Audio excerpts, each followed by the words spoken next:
Hey everybody, Richard here with Old Norse Paganism.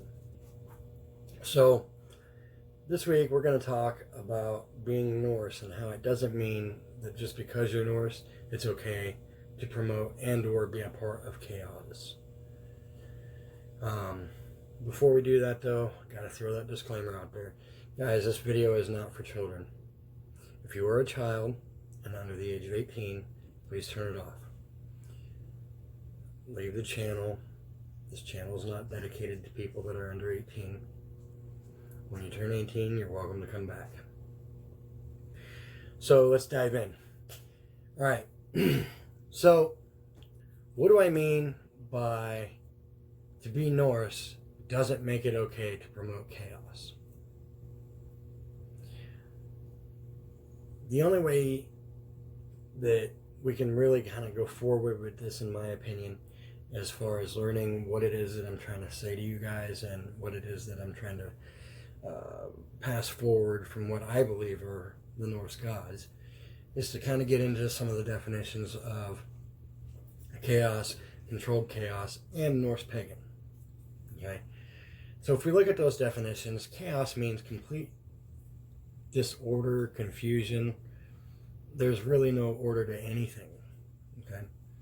Now there's also something called controlled chaos. Controlled chaos is a state or a situation that appears to be completely disorganized, but some things are under control whether you realize it or not. Okay? Now, Norse pagan is Norse religious worship and traditional religious rituals that were practiced by the Norse. This took place, well, it was defined as being Scandinavian pre-Christian times. So, looking at those definitions, you can see that nowhere in the definition for Norse pagan do you see anything about chaos.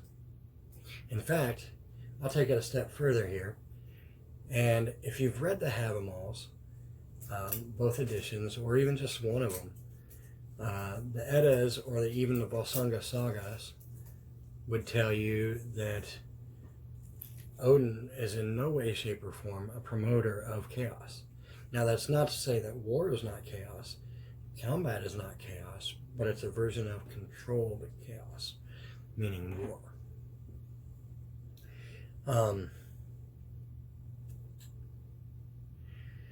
By that, I mean that generals, armies, militaries, its leaders, generally have a plan. As a combat vet myself, I can tell you that when my unit, as an E5, I had a small unit, 4 guys myself. But even as that, I would receive my orders from the top down, and there's always variables that you cannot account for. Okay? Those variables, unfortunately, create chaos from time to time. So, my point is that you can plan for every single thing, or what you believe to be every single thing, but there's always going to be 1 or 2 variables in there that can make everything you plan for go. Okay? Now, if you look at the organizations of Antifa and Black Lives Matter, let me be clear. We do not agree with the murder of George Floyd or the way that the situation has been handled. Not in any shape or form, guys. We do think it was exceptionally wrong and handled inappropriately. I don't believe that George Floyd should have died. Neither does Old Norse Paganism or any of its members. But since that unfortunate event, there seems to have been nothing but chaos in one way or another displayed by both of the above organizations.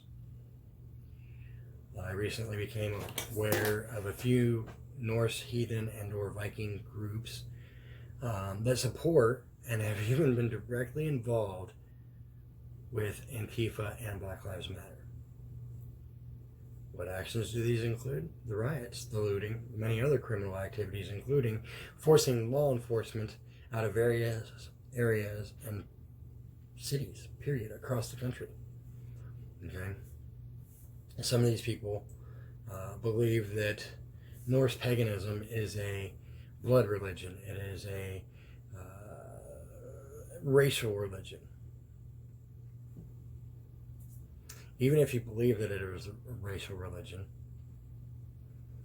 which I don't quite get, why would you be standing with Antifa and or Black Lives Matter? Kind of a contradiction if you ask me, but hey, who am I? Just one man with an opinion. So here's my thoughts on that. If you are a true Norse pagan follower, okay, of Odin and any of the other Norse gods, you would not be involved, period. Period. Now, the only involvement in any of this stuff that you'd even remotely have would be supporting your country, your military forces, your president, your police forces, your EMTs, medics, vital services,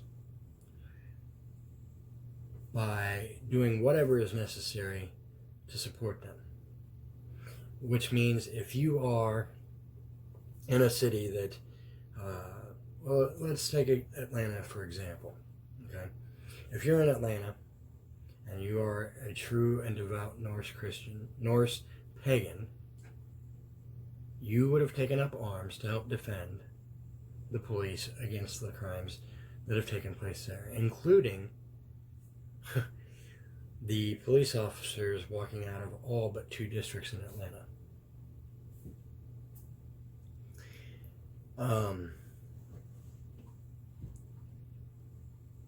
Now, those are the white supremacist groups that are backing them up.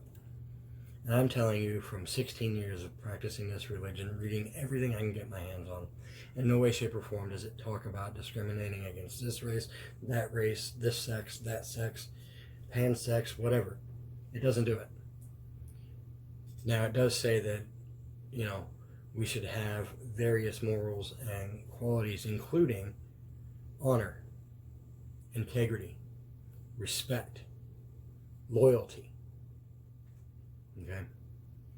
Odin was really big on all of those. All right? Now, that doesn't mean that you're not going to have enemies by any means. But if you commit to something, be it the United States Army, be it a citizen of the United States, which you should be committed to, then you'll do whatever is necessary to show your loyalty, to help when something is in trouble, like our country right now. Guys, I love you, and I do hope that you and your families are safe.